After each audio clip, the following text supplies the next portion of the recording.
الحاجه الثانيه بقى نبدا نتكلم عن مفاتيح الحضاره المصريه وازاي الناس فهمت التاريخ المصري القديم.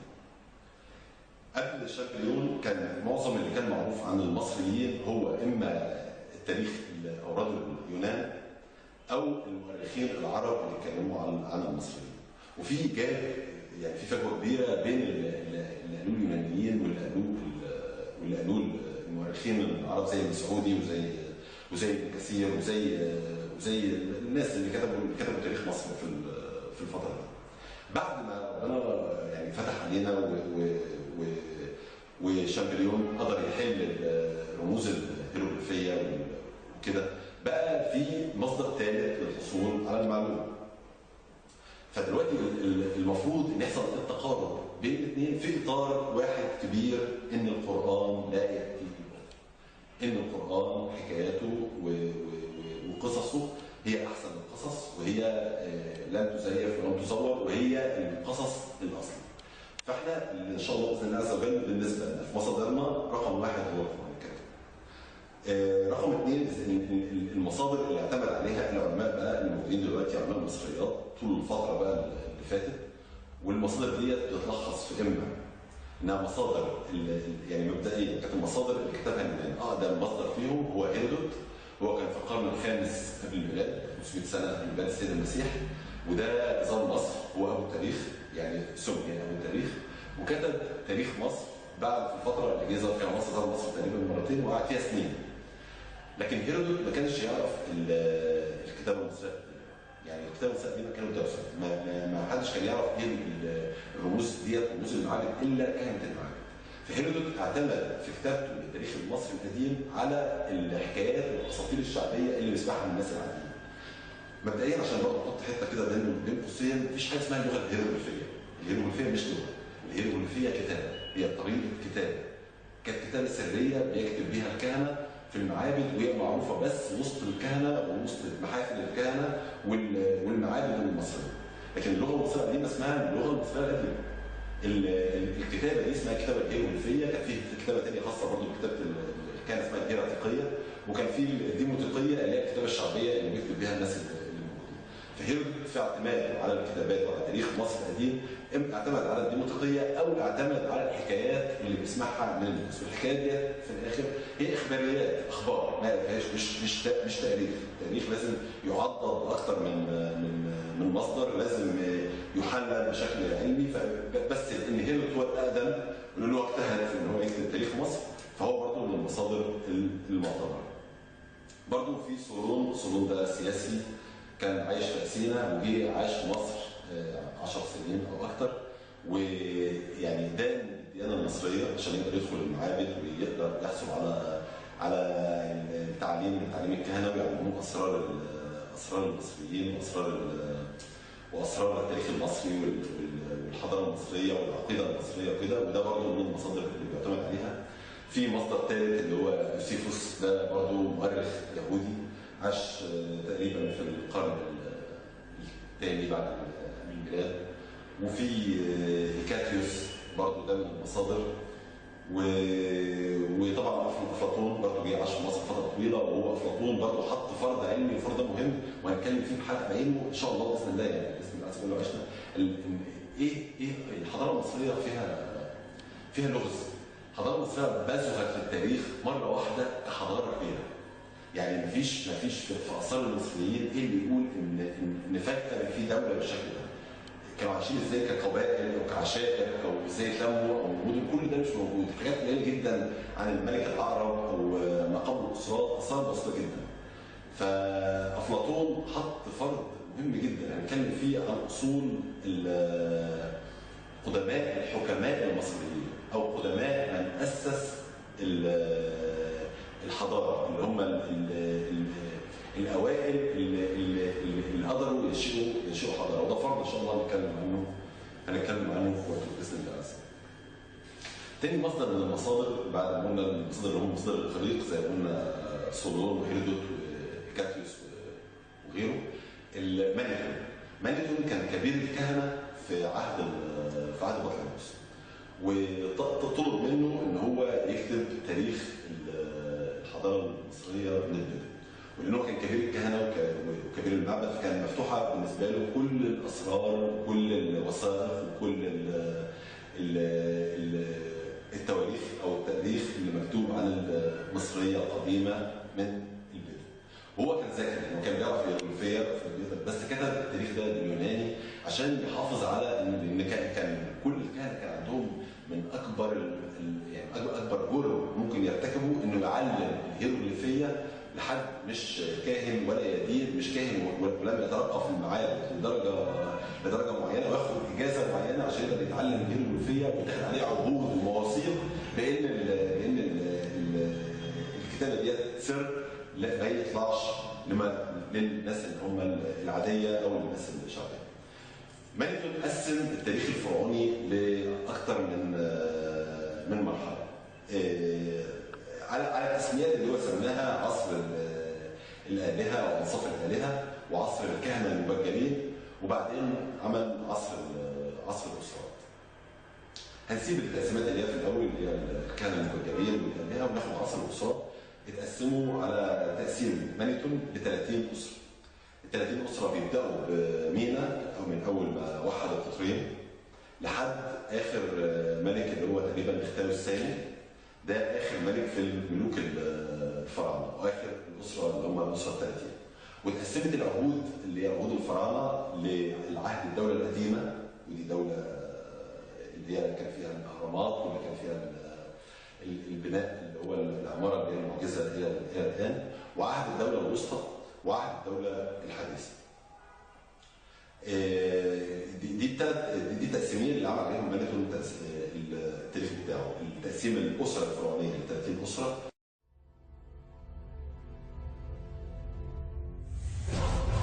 يبقى قلنا ان المصادر القديمه اللي بالنسبه لنا هي اما المؤرخين المسلمين اللي زي المسعودي وابو الذهب وكتبه وابن كثير والمؤرخين الطبري والناس اللي اتكلمت عن المصريين او عن دوله القبط وكده، والمصادر الاغريقيه واليونانيه، ومانيتون كاول واحد قعد عمل تاريخ وعمل مجلدات وكتب فيها التاريخ الفرعوني وسرد فيها الكلام ده بشكل تفصيلي اكتر. بعد كده كشفت رموز هيروغليفيه لحد كبير، محدش متاكد دلوقتي الى الان اذا كانت هي اكتشفت بكاملها هي دي المعايير الحقيقيه ليها ولا لا، وده نتكلم برضه عنه. بس بعدها بقى عندنا مصدر رابع، مصدر مهم، هو الاثار والنقوش الهيروغليفيه. بعد ما شامبليون فك رموز الحجر وبدا بقى يتعمل ابحاث وبدا يجي علماء تيجي بعثات اجنبيه بتدرس الاثار اللي موجوده والنقوش اللي موجوده وتحاول تتفهم. الناس اللي كلمتني بعد الحلقه اللي فاتت قالوا لي ان انت متعصب لمصر، انت عشان مصري بتحاول تظهر ان هي يعني اقدم حضاره في الدنيا وان هي اول من كتب بالقلم، وده مجرد تعصب. والله فعلا التعصب هو اول جريمه ارتكبت في تاريخ الانسان من قبل الانسان، اول جريمه ارتكبت في تاريخ الكون لما الشيطان قال خلقتني من نار وخلقته من طين وتعصب لجنسه. فالتعصب لا اطلاقا والله، يعني مش بالعكس، احنا بنحاول نزيل التعصب للحضارات الاخرى اللي تم العلماء اخرين. ثانيا الاثار نفسها، تحديد عمر الاثر. تحديد عمر الاثر بالنظريه العلميه في تحديد عمر الاثر هي نظريه الكربون المشع.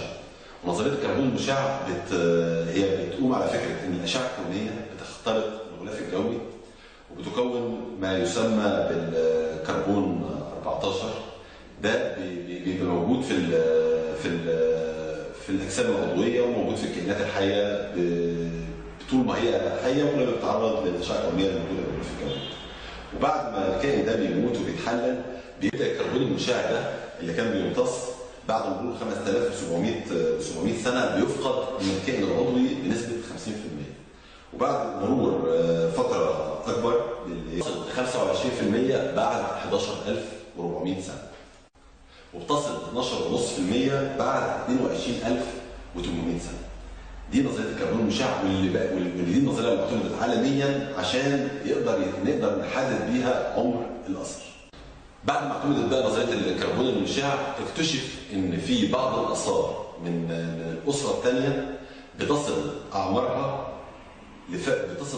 لفرق زمني عن ما كان مقدر له من قبل. يعني الفرق الزمني اللي كان مقدر له من قبل مثلا 3000 سنه قبل الميلاد، لا بقى في فرق زمني 2400 سنه زياده قبل الميلاد. يعني يبقى عمر الاثر اللي طول الوقت الناس بتتعامل على ان هو كان قبل الميلاد ب 3000 سنه، لا في زياده 2400 سنه، بقى العمر الاثر ده 5400 سنه. وده يعني شاف بالذات في الهرم الاكبر في مراكب الشمس اللي هي وجدت، خاصه مراكب الشمس ديت كانت بتصنع من ماده عضويه اللي هي الخشب، فكانت يعني اقدر في ان هم يقدروا يقيموا العمر الحقيقي للمراكب دي.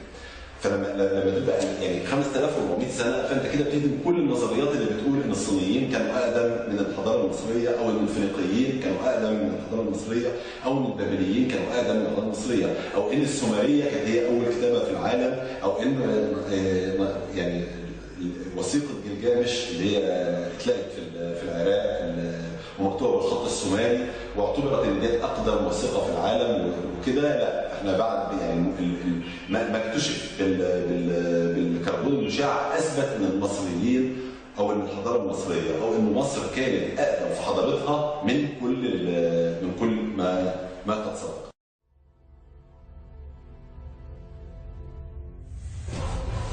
يبقى التاريخ المصري زي ما قلنا فيه فرق كبير يصل ل 2000 سنه في حساب التاريخ في الفتره بتاعت الدوله القديمه، وبيتناقص في الدوله الوسطى ل 1000 سنه، ويعني بيتظبط مع الاثار الموجوده تقريبا في عهد رمسيس الثاني تقريبا.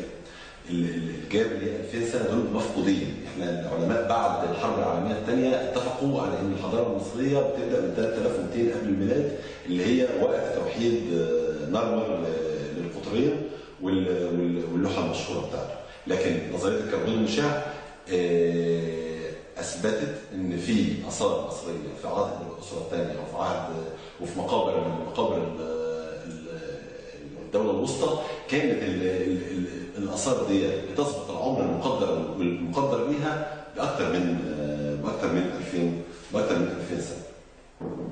يبقى التاريخ المصري ما بيبداش 3200 قبل الميلاد، لكن بيبدا 5600 تقريبا قبل الميلاد. 5600 قبل الميلاد في 2000 سنه، ف 2000 سنه جاي ما حدش بيتعرض لهم، بيعتبروا يعني التوالي بتاع الاسرات هو 3200 قبل الميلاد، وال 2000 سنه دول مهملين تماما، والناس كلها بترى النظره اللي اتبسط من بعد الحرب العالميه الثانيه قبل ما المفاجآت ديت بتاعت الكربون المشع.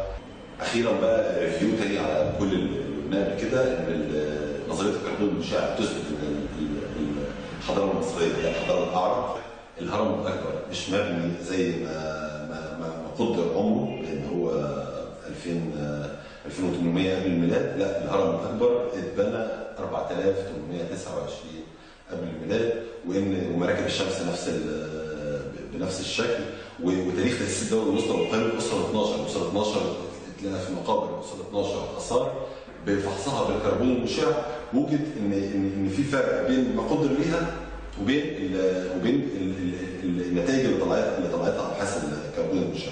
قدر ليها ان هي 1998 قبل الميلاد، ونظريه الكربون المشع والميزان الاوسط اثبتت ان تاريخ الاثار دي 3336 قبل الميلاد. يبقى كده الحضاره المصريه قطعا هي سابقه على كل الحضارات اللي قلناها قبل كده. الكلام ده مش تعصب لمصر، مش عشان انا مصري او عشان بخاطب المصريين فاحنا بنتكلم مع بعض كفرحانين بنفسنا والعالم كله بيتكلم في كلام تاني. لا، الكلام ده كلام علمي، كلام هو الاقرب للصحه، ان الحضاره المصريه سبقت كل حضارات العالم، وان هي كانت مهد الحضاره كما انها كانت مهد الدين، كما انها كانت مهد الاخلاق. في نص منسوب من كاورع في الاسره الاربعه، كاورع صاحب الهرم الثالث، ان المصريين هم الاول من اسس الاخلاق. وهو عنده حق، الاخلاق يعني البني ادم في بدايته قبل ما يبقى بني ادم عايش في دوله، في اخلاق مش موجوده. ايه معنى خيانه الدوله؟ ايه معنى الوطنيه؟ ايه معنى المواطنه؟ الكلام ده كله لا ينشا الا في ظل دوله. والمصريين كانوا اول دوله، هم اللي فعلا يعني هم اللي عملوا القيم الاخلاقيه، واول من حاسب عليها، واول من شاف ان ده صح وده غلط، وفقا لنظريه ان هم اول دوله. في الاخر زي كل مره احنا اللي بنقدمه ده هو للعلم، هو مش يعني هو فرض علمي بيتحط على مقياس العلم. ان ثبت فهو علم، وان لم يثبت فهو علم برضه بنفيه. والله اعلم. شكرا.